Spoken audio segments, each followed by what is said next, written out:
സാധാരണ നമ്മൾ പറയാറുണ്ട് വാട്ട് ഈസ് ബ്രത്ത് എന്ന് ചോദിച്ചാൽ, ശ്വസനം എന്താണെന്ന് ചോദിച്ചാൽ inhaling oxygen and exhaling carbon dioxide എന്നാണ് നമ്മൾ പഠിച്ചിട്ടുള്ളത്. ശരയോഗയിലേക്ക് വരുമ്പോൾ ഈ 4 തലങ്ങൾക്ക് അതീതമായിട്ട് ഉള്ളിലേക്ക് പ്രവേശിക്കുന്ന ശ്വാസം 3 നാഡികളിലൂടെ പ്രവർത്തിക്കുന്നു.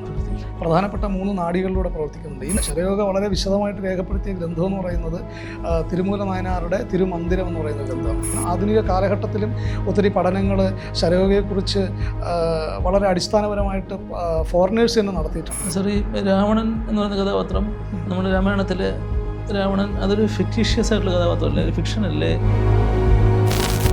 അതിൻ്റെ ആധികാരിക ഗ്രന്ഥം കിടക്കുന്നത് ആർക്കശാസ്ത്രത്തിലാണ്. അർക്കശാസ്ത്രവും രാവണൻ രചിച്ചതാണ്. അപ്പോൾ ഈ ഗ്രന്ഥങ്ങൾ ഇവിടെ ഉള്ളപ്പോൾ പിന്നെ എങ്ങനെ രാവണൻ ഒരു കെട്ടുകഥയാകും? അതായത് നമ്മുടെ ശരയോഗ സയൻസ് ആണല്ലോ, സയൻസ് ഓഫ് ബ്രത്ത്, ശ്വാസത്തിന്റെ ശാസ്ത്രം. അതെ അതെ. അപ്പോൾ അതിന്റെ നമ്മുടെ ഈ മോഡേൺ സയൻസുമായിട്ട് അതിനെ ജസ്റ്റ് കണക്ട് ചെയ്യുമ്പോൾ മീൻസ് ഇപ്പം എല്ലാം നമുക്ക് പരീക്ഷിച്ചറിയുക എന്നുള്ളൊരു കൺസെപ്റ്റിലേക്കാണല്ലോ പോകുന്നത്. അതെ അതെ. അപ്പോൾ അങ്ങനെ വരുമ്പോഴത്തേക്ക് ശരനൂർ ശാസ്ത്രം എത്രത്തോളം സയന്റിഫിക് ആണെന്നതിനെ പറ്റി ഒരു ചെറിയ... ശരിക്കും ശരയോഗ എന്ന് പറയുന്നത് പരിപൂർണമായും ശാസ്ത്രീയതയെ പ്രവർത്തിക്കുന്ന ഒരു ശാസ്ത്രമാണ്. അതിൻ്റെ അടിസ്ഥാനം ശാസ്ത്രം മാത്രമാണ് അതിൻ്റെ അടിസ്ഥാനം. ആ ശാസ്ത്രത്തിൻ്റെ അടിസ്ഥാനത്തിൽ പുതുതായിട്ട് വന്നിട്ടുള്ള വകഭേദങ്ങളാണ് ന്യൂറോ സയൻസും ന്യൂറോ പ്ലാസ്റ്റിസിറ്റിയും ഒക്കെ. അപ്പോൾ അത് നമ്മുടെ ആധുനിക ഭാഷയിൽ, വൈദ്യശാസ്ത്രത്തിൻ്റെ ഭാഷയിൽ അതിനെ നമുക്ക് നാഡീവ്യവസ്ഥയെക്കുറിച്ചുള്ള പഠനമൊന്നും, സിമ്പത്തറ്റിക് നെർവസ് സിസ്റ്റം എന്നും പാരാസിമ്പത്തറ്റിക് നെർവസ് സിസ്റ്റം എന്നും സെൻട്രൽ നെർവസ് സിസ്റ്റം എന്നും, അതിൻ്റെ ഫലമായിട്ട് ന്യൂറോ പ്ലാസ്റ്റിസിറ്റിയിൽ നമ്മളിൽ പ്രവർത്തിക്കുന്ന ഹോർമോണുകളുടെ പ്രവർത്തനം, അത് ഓക്സിറ്റോസിൻ, സെറോട്ടോണിൻ, ഡൊപ്പാമിൻ, ഇങ്ങനെയുള്ള ഹോർമോണിൻ്റെ പ്രവർത്തനങ്ങളൊന്നൊക്കെ നമ്മൾ പറയാറുണ്ട്. മോഡേൺ മെഡിസിൻ പറയാറുണ്ട്. ഈ പറയുന്ന സിമ്പത്തറ്റിക് നെർവസ് സിസ്റ്റത്തിൻ്റെയോ പാരാസിമ്പത്തറ്റിക് നെർവസ് സിസ്റ്റത്തിൻ്റെയോ ഈ പറയുന്ന ഹോർമോണുകളുടെ ഇംബാലൻസിങ് ആണ് പലപ്പോഴും പ്രവർത്തന വൈകല്യമാണ് ഒരു വ്യക്തിയിൽ ഈ പറയുന്ന കൺഫ്യൂഷൻസ് ജനറേറ്റഡ് ആകുന്നത്. ഈ പറയുന്ന സെറട്ടോണിൻ അല്ലെങ്കിൽ ഓക്സിറ്റോസിൻ എന്ന് പറയുന്നത് റിലാക്സേഷൻ ഹോർമോണാണ്, അല്ലെങ്കിൽ ഹാപ്പിനെസ് ഹോർമോണാണ്.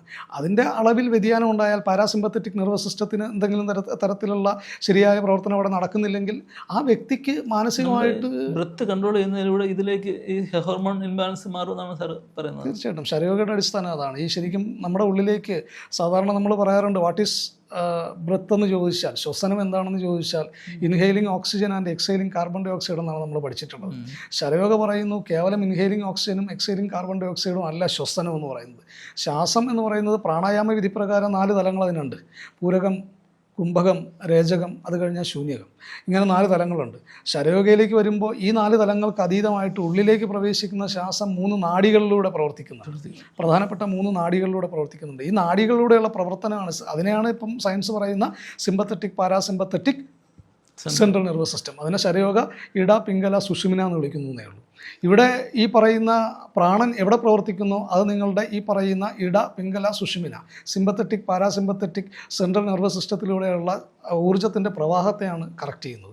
അതിനോടൊപ്പം തന്നെ അവിടെ സംഭവിക്കുന്നത് ആത്യന്തികമായിട്ട് ഹോർമോണൽ ബാലൻസ് ആണ് സംഭവിക്കുന്നത്. ആ വ്യക്തി വ്യക്തതയിലേക്ക് പ്രവേശിക്കും എന്നുള്ളതാണ്, ക്ലാരിറ്റിയിലേക്ക്, പ്രാണബോധത്തിൽ നിൽക്കാനുള്ള ഒരു അവസ്ഥയിലേക്ക് ആ വ്യക്തി എത്തിച്ചേരും എന്നുള്ളതാണ് ശരയോഗയുടെ ശാസ്ത്രീയ വശം.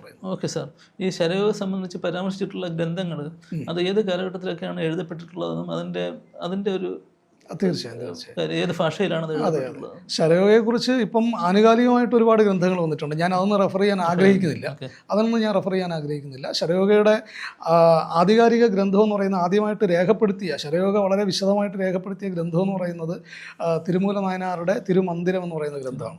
അത് തമിഴ് സംസ്കാരവുമായിട്ട് ബന്ധപ്പെട്ട് തിരുക്കുറൽ പോലെ വളരെ പ്രാധാന്യമുള്ള തമിഴ് ഭാഷ വളരെ പ്രാധാന്യമുള്ള ഒരു ഗ്രന്ഥമാണ് ഈ പറയുന്ന തിരുമന്ദിരം എന്ന് പറയുന്നത്. തമിഴ്നാടുമായിട്ട് വളരെ കണക്റ്റഡ് ആണ്. തമിഴ് സിദ്ധയുമായിട്ട് ഇതിന് അഭേദ്യമായ ബന്ധമുണ്ട്. അപ്പോൾ തിരുമന്ദിരമാണ് ഇതിനെക്കുറിച്ച് പരാമർശിക്കപ്പെട്ടിട്ടുള്ള ആദ്യ ഗ്രന്ഥം എന്ന് പറയുന്നത്. അതിനോടൊപ്പം തന്നെ വരിവസ്യ രഹസ്യം ശരിക്കും തന്ത്രശാസ്ത്രമായിട്ട് ബന്ധപ്പെട്ടതാണ്. വരിവസ്യ രഹസ്യം എന്ന് പറയുന്ന തന്ത്രശാസ്ത്ര ഗ്രന്ഥവും ഈ പറയുന്ന ശരയോഗയുടെ വിധാനങ്ങൾ തന്നെയാണ് അതിലും പ്രതിപാദിക്കപ്പെട്ടിട്ടുള്ളത്. ശരയോഗ വിധാനത്തെക്കുറിച്ച് ശരയോഗയുടെ അടിസ്ഥാനത്തിൽ വന്നിട്ടുള്ള ഒത്തിരി ഗ്രന്ഥങ്ങളുണ്ട്. വിജ്ഞാന ഭൈരവ തന്ത്രയുടെ അടിസ്ഥാനം ശരയോഗയാണ് അതിൻ്റെ അടിസ്ഥാനം എന്ന് പറയുന്നത്. അതുപോലെ യോഗ മുറകൾ പരിശോധിച്ച് കഴിഞ്ഞാൽ പതഞ്ജലി യോഗസൂത്രമായാലും അതിൽ ശ്വസനത്തെക്കുറിച്ച് അഷ്ടാംഗയിൽ വളരെ വ്യക്തമായിട്ട് പ്രാണായാമം എന്ന് പറയുന്ന ടോപ്പിക്ക് കവർ ചെയ്യുന്നുണ്ട്. അപ്പോൾ പതഞ്ജലി യോഗസൂത്രം അതിനകത്തും ശരയോഗ പ്രതിപാദിക്കപ്പെടും. ഇത് ആധികാരിക ഗ്രന്ഥങ്ങളാണ് ഞാൻ പറയുന്നത്. അതുപോലെ തന്നെ ഘടയോഗ പ്രദീപിക, രാജയോഗ സംഹിത, ഇങ്ങനെയുള്ള യോഗ ധ്യാന മുറകളൊക്കെ ഗ്രന്ഥങ്ങളൊക്കെ ഈ ശരയോഗയെക്കുറിച്ച് വളരെ വ്യക്തമായിട്ട് പ്രതിപാദിക്കപ്പെട്ടിട്ടുണ്ട്. ശരയോഗയുടെ വിവിധ തലങ്ങളെക്കുറിച്ച് വിശദീകരിച്ചിട്ടുണ്ട്. അതുപോലെ തന്നെ ചില പ്രത്യേകമായിട്ടുള്ള അങ്ങ് തമിഴ് സിദ്ധ എന്ന് പറഞ്ഞതുകൊണ്ട് പറയുകയാണ്, തമിഴ് സിദ്ധയ്ക്ക് മാത്രമല്ല മറ്റ് ചില സംസ്കാരങ്ങളിൽ നിന്നും ശരയോഗയെ റെഫർ ചെയ്തിട്ടുള്ള ആധികാരിക ഗ്രന്ഥങ്ങളുണ്ട്. അത് രാവണൻ രചിച്ച ഉഡീഷ തന്ത്രം, അതിലും ശരയോഗയുടെ വിധാനങ്ങളെക്കുറിച്ച് പ്രതിപാദിക്കപ്പെട്ടിട്ടുണ്ട്. ബ്രഹ്മാണ്ഡ രാവണസൂത്രത്തിലും വിധാനങ്ങളെക്കുറിച്ച് പരാമർശിക്കപ്പെട്ടിട്ടുണ്ട്. ആധുനിക കാലഘട്ടത്തിലും ഒത്തിരി പഠനങ്ങൾ ശരയോഗയെക്കുറിച്ച് വളരെ അടിസ്ഥാനപരമായിട്ട് ഫോറിനേഴ്സ് തന്നെ നടത്തിയിട്ടുണ്ട്. ഹെയ്ൻസ് എന്ന് പറയുന്ന ഒരു ഇംഗ്ലീഷുകാരനുണ്ട്. അദ്ദേഹത്തിൻ്റെ ശരയോഗയെക്കുറിച്ച്, സയൻസ് ഓഫ് ബ്രീത്തിനെ കുറിച്ചുള്ള വളരെ ആധികാരികമായിട്ടുള്ള ഒരു റിസർച്ച് ടോപ്പിക്ക് ഒരു വിദേശ സർവകലാശാല പ്രസിദ്ധീകരിച്ചിട്ടുണ്ട്. സോറി, രാവണൻ എന്ന് പറയുന്ന കഥാപാത്രം നമ്മുടെ രാമായണത്തിലെ രാവണൻ അതൊരു ഫിക്റ്റീഷ്യസ് ആയിട്ടുള്ള കഥാപാത്രമല്ലേ, ഫിക്ഷൻ അല്ലേ? മീൻസ് അതൊരു കഥാപാത്രമല്ലേ എന്നാണ് എൻ്റെ ഒരു ജയിച്ചപ്പെട്ടു എന്ന് പറഞ്ഞപ്പം ഉണ്ടായ ഒരു തോട്ടാണ്. അതൊരു കഥയാണെന്നാണ് ഞാൻ വിശ്വസിക്കുന്നത്, വിശ്വസിക്കാൻ ഇഷ്ടപ്പെടുന്നത്. നടന്ന സംഭവമാണെന്ന്.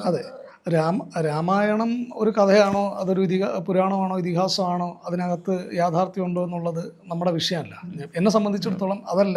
അതിനകത്ത് പരാമർശിക്കപ്പെട്ടിട്ടുള്ള കഥാപാത്രങ്ങൾക്ക് നമുക്ക് ഒരുപാട് കാര്യങ്ങൾ അതിൽ നിന്ന് പഠിക്കാനുണ്ട്.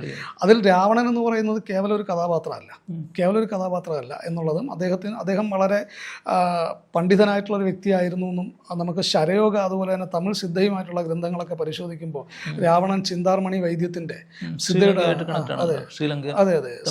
സിദ്ധയുടെ പൂർവ്വ രൂപമായിട്ടുള്ള ചിന്താർമണി വൈദ്യത്തിലൊക്കെ രാവണനുമായി ബന്ധപ്പെട്ട ഒത്തിരി റെഫറൻസുകൾ നമുക്ക് കാണാൻ സാധിക്കും.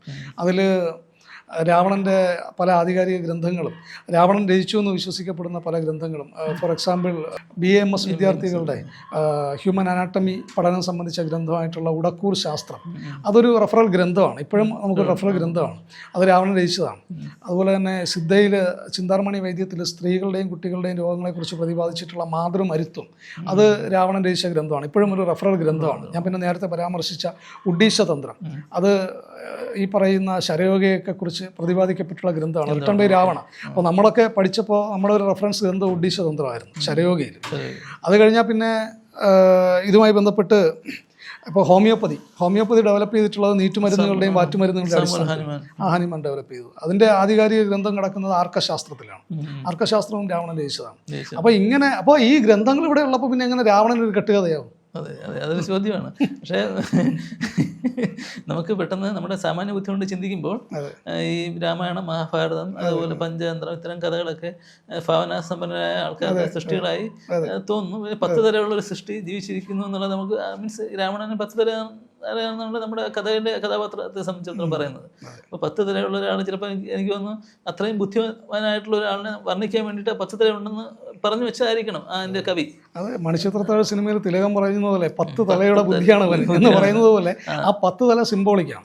ആ 10 തല സിംബോളിക് എന്ന് അതിൻ്റെ പുരാണോ ഇതിഹാസമോ പരിശോധിച്ച് കഴിഞ്ഞാൽ 10 തലയ്ക്ക് കാരണം. അതുപോലെ ഒരു അണ്ണാൻ രാമസേതു കെട്ടുക, പിന്നെ അതിനകത്ത് ഈ കുരങ്ങന്മാർ മനുഷ്യരെ പോലെ തന്നെ ആക്ട് ചെയ്യുക, ഹനുമാൻ, ജീവൻ, ബാലി.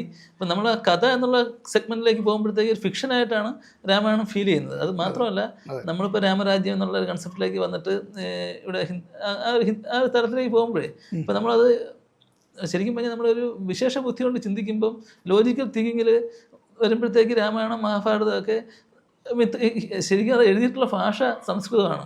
എഴുതപ്പെട്ട ലിപി സംസ്കൃത ഭാഷയ്ക്ക് വരുന്നത് 700 വർഷമേ ആയിട്ടുള്ളൂ, ദേവനാഗരി ലിപി. ഇപ്പം 10,000 വർഷം മുമ്പ് എഴുതപ്പെട്ടിട്ടുള്ള എന്നുള്ള ആ ഒരു കൺസെപ്റ്റേ അപ്പോഴേ പൊളിഞ്ഞു. ശരിക്കും ഞാൻ ചിന്തിക്കുമ്പോൾ എനിക്ക് മനസ്സിലാക്കാൻ സാധിച്ചത് ഇത് എല്ലാം തന്നെ ഭാവനാസമ്പന്നരായ നമ്മുടെ പൂർവികരായ ആൾക്കാർ വാമൊഴിയായിട്ട് പറഞ്ഞ കഥകൾ ആരൊക്കെയോ, ചിലപ്പോൾ വ്യാസൻ എന്ന് പറഞ്ഞാൽ ചിലപ്പോൾ ഒരു വ്യക്തി ഉണ്ടായിരുന്നു എന്നൊന്നും അറിയാൻ പറ്റില്ല, അല്ലെങ്കിൽ വ്യാസൻ ഒരു കുടുംബ പേരായിരിക്കും. എന്തായാലും അത്തരം ആൾക്കാർ എഴുതി വെച്ചിട്ടുള്ള കഥകൾ ഇപ്പോഴും അങ്ങനെയുള്ള കഥകൾ ഉണ്ടാകാത്തതിന് കാരണം മൊബൈൽ ഫോണാണെന്നാണ് എനിക്ക് തോന്നുന്നത്. കാര്യം ചിന്തിക്കാനുള്ള ഒരു ഇത് വരുന്നില്ല. അപ്പോൾ അങ്ങ് പറഞ്ഞ പോലെ രാവണൻ ചിലപ്പോൾ അന്ന് ഒരു മഹാനായ ഒരു രാജാവ് ജീവിച്ചിരുന്ന് അദ്ദേഹത്തിൻ്റെ കീർത്തി ലോകമെങ്ങും പരക്കുകയും ചിലപ്പോൾ സീതയെ കെട്ടുകൊണ്ട് പോകുന്നതിനെക്കുറിച്ചൊക്കെ ആ ഒരു സംഭവമായിരിക്കും ഉണ്ടായിരിക്കുക. അപ്പോൾ ചിലപ്പം ആ ഒരു കുറേ സ്ഥലനാമങ്ങളൊക്കെ കണക്റ്റഡാണ്. കാര്യം അയോധ്യ കണക്റ്റഡാണ്, പിന്നെ സീതയെ സംബന്ധിച്ചിടത്തോളം സീത ജനിച്ച സ്ഥലം അതെല്ലാം കണക്റ്റഡാണ്. തമിഴ്നാടുമായിട്ട് ബന്ധപ്പെട്ട് കുറേ സ്ഥലങ്ങളുണ്ട്. ഞാൻ തമിഴ്നാട്ടിൽ പോയപ്പോഴത്തേക്ക് സീത വന്ന് കുളിച്ച ഒരു കുളം, സീതക്കുളം എന്ന് പറഞ്ഞൊരു അമ്പലത്തിലുണ്ടായിരുന്നു. അങ്ങനെ പിന്നെ ലങ്ക കണക്റ്റഡ് ആണ്, ശ്രീലങ്ക. അപ്പോൾ ശരിക്കും സ്ഥലനാമങ്ങളെല്ലാം കണക്റ്റഡ് ആണ്. പിന്നെ ഇത് കഥയാണോ യാഥാർത്ഥ്യമാണോ എന്ന് ചോദിച്ചാൽ അതൊരു കെട്ടുകഥ പോലെ തോന്നുകയും ചെയ്തു. ഞാൻ അങ്ങ് എന്നോട് ആദ്യം ചോദിച്ച ഒരു ചോദ്യം ഉണ്ടല്ലോ, ഈ പറയുന്ന മതവും ദൈവവും തമ്മിലുള്ള ഒരു അന്തരം. ഈ മതത്തിൻ്റെ വേലിക്കകത്ത് നിന്നുകൊണ്ട് നമ്മൾ പുരാണങ്ങളെയും ഇതിഹാസങ്ങളെയും സമീപിക്കുമ്പോഴാണ് ഈ സംശയം ഉണ്ടാകുന്നത്. ആ സംശയത്തിൻ്റെ കാരണഹേതു മനസ്സാണ്. കാരണം ഞാനതിന് കുറച്ചും കൂടി ഭക്തിയുടെ തലത്തിലേക്ക് പറയാം. ഇപ്പോൾ ഈ പറയുന്ന വ്യാസനെന്നും അതുപോലെ തന്നെ വാൽമീകി എന്നൊക്കെ പറഞ്ഞു, അവരെഴുതിയ ഗ്രന്ഥങ്ങൾ രാമായണവും മഹാഭാരതവും എന്നൊക്കെ പറഞ്ഞു. ഈ രാമായണവും മഹാഭാരതവും അതിലെ കഥാപാത്രങ്ങൾ ശരിയാണോ തെറ്റാണോ, അപ്പോൾ നമ്മളതിനെ ഒരു നിരീശ്വരവാദത്തിൻ്റെ തലത്തിൽ നമ്മൾ ചിന്തിച്ചു കഴിഞ്ഞാൽ, ചാർവാകത്തെ നമ്മൾ ചിന്തിച്ചു കഴിഞ്ഞാൽ അതിനൊന്നും ഒരു അടിസ്ഥാനമില്ല നമുക്ക് വാദിക്കാം. പക്ഷേ അതിനപ്പുറത്തേക്ക് അതിൽ നിന്ന് കണക്ട് ചെയ്യേണ്ട ചില കാര്യം, ഡീകോഡ് ചെയ്തെടുക്കേണ്ട ചില കാര്യങ്ങളുണ്ട്. ആ ഡീകോഡ് ചെയ്തെടുക്കേണ്ട കാര്യങ്ങളാണ് നമ്മുടെ മുന്നിലേക്ക് തന്നിട്ടുള്ളത്. ആ ഡീകോഡിങ് അവിടെ സംഭവിച്ചത് പണ്ട് ഈ പറയുന്ന വ്യാസൻ അല്ലെങ്കിൽ വാൽമീകി എങ്ങനെ അതിനെ ഡീകോഡ് ചെയ്തു? കാരണം they are connected to their inner self. അവരുടെ വിജ്ഞാനമയ കോശത്തിലേക്ക് കണക്റ്റഡായി നിന്നുകൊണ്ടാണ് ഈ പറയുന്ന, അത് കഥയായിക്കോട്ടെ അതൊരു കഥാപാത്രമായിക്കോട്ടെ, അവർക്കത് സൃഷ്ടിക്കാൻ സാധിച്ചത്. നമ്മുടെ ഊർജ്ജത്തിൻ്റെ പ്രവാഹ രീതി വ്യത്യസ്തമായ രീതിയിൽ നമ്മൾ ഊർജ്ജപ്രവാഹം നടക്കുന്നുണ്ടെന്നും ആ ഊർജ്ജപ്രവാഹം കടന്നു പോകുന്ന സമയത്ത് വ്യത്യസ്തമായ അനുഭവങ്ങൾ നമ്മളിൽ സംജാതമാകുമെന്നും അവർ തിരിച്ചറിഞ്ഞത്. Life force energy, connecting with life force എനർജിയിൽ അവരതിനെ കണക്ട് ചെയ്ത് തന്നത് അവരുടെ ഇന്നർ സെൽഫുമായിട്ടുള്ള കണക്ഷനിലാണ് അവർക്ക് സാധ്യമായത്. അങ്ങ് പറഞ്ഞു ഇപ്പം അങ്ങനെയുള്ള കഥകളോ പുരാണങ്ങളോ ഇതിഹാസങ്ങളോ എഴുതാൻ കഴിവുള്ള ഋഷിമാരുമില്ല, പുരാണങ്ങളോ ഇതിഹാസങ്ങളോ ഉണ്ടാകുന്നില്ല. അതിന് കാരണം മൊബൈൽ ഫോണാണെന്ന് പറഞ്ഞു. അതിനുള്ള കാരണം നമുക്ക് ഇന്നർ സെൽഫുമായിട്ട് കണക്ട് ചെയ്യാൻ പറ്റുന്നില്ല. ഇന്നർ സെൽഫുമായിട്ട് കണക്ട് ചെയ്യാൻ കഴിയുന്ന തലത്തിലേക്കുള്ള ആചാര്യന്മാർ, ഋഷിമാർ ഈ കാലഘട്ടത്തിൽ ഉണ്ടാകുന്നില്ല. മാനസിക തലത്തിൽ ഇപ്പം നമ്മുടെ ആത്മീയ ഗുരുക്കന്മാരെ നോക്കിയാലും മാനസിക തലത്തിലാണ്. നമ്മുടെ ഇപ്പോഴുള്ള പല ആത്മീയ ഗുരുക്കന്മാരെ നോക്കിക്കഴിഞ്ഞാൽ മാനസിക തലത്തിലാണ് കാര്യങ്ങളെ സമീപിക്കുന്നത്. നമ്മൾ ഏത് ആത്മീയ ഗുരുവിൻ്റെ അടുത്തേക്ക് പോയി കഴിഞ്ഞാലും കർമ്മവും കർമ്മദോഷവും സ്വർഗവും നരകവും പുണ്യവും പാവവും പറഞ്ഞ് they will make us confused. നമ്മൾ കൺഫ്യൂഷനിലേക്ക് പോകും. ഈ കൺഫ്യൂഷൻ ഉത്തരം തേടിക്കൊണ്ട് മാനസിക തലത്തിൽ നിൽക്കുന്ന മനുഷ്യൻ എവിടെ പോകും? അമ്പലത്തിൽ പോയാലും ദേ വിൽ ഗെറ്റ് കൺഫ്യൂസ്ഡ്. അമ്പലത്തിലേക്ക് പോയി കഴിഞ്ഞാൽ, ഗുരുവായൂരിലേക്ക് പോയി കഴിഞ്ഞാൽ ഭഗവാനെ നന്നായിട്ട് മുഴുക്കാപ്പ് ചാർത്തി ഭഗവാനെ കണ്ടാൽ ഉണ്ണിക്കണ്ണനെ കാണാൻ എന്ത് ഭംഗിയെന്ന് പറയും.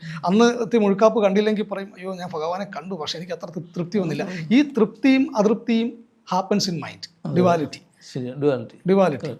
അതിനെ ബ്രേക്ക് ചെയ്ത് കഴിഞ്ഞാൽ അവിടെ എത്തിക്കഴിയുമ്പോൾ അവിടെ ആ വിഗ്രഹത്തിൽ അല്ലെങ്കിൽ അവിടെയുള്ള ആ ശില്പത്തിലുള്ള അല്ലെങ്കിൽ അവിടെ ചന്ദനം ചാർത്തുമ്പോൾ കാണുന്ന രൂപത്തിലല്ല, മറിച്ച് ഈ പറയുന്ന 33 കോടി ഊർജ്ജങ്ങളും നമ്മുടെ ഉള്ളിൽ പ്രവഹിക്കുന്ന ശക്തിയാണ്. നമ്മുടെ നാഡികളിലൂടെ പ്രവഹിക്കുന്ന ഊർജ്ജമാണെന്ന് തിരിച്ചറിഞ്ഞാൽ we can connect Krishna in our inner self. നമുക്ക് കൃഷ്ണന്റെ ഊർജ്ജത്തെ നമ്മുടെ ഇന്നർ സെൽഫിൽ കണക്ട് ചെയ്യാം. ശിവനും കൃഷ്ണനും എല്ലാം നമ്മുടെ ഉള്ളിൽ തന്നെയാണെന്നുള്ള തിരിച്ചറിവാണ് നമുക്ക് ഈ ഒരു സെഗ്മെന്റിൽ കൂടെ അങ്ങ് പകർന്നു നൽകിയത്. തീർച്ചയായും. തീർച്ചയായിട്ടും. Thank you sir. താങ്ക്സ്.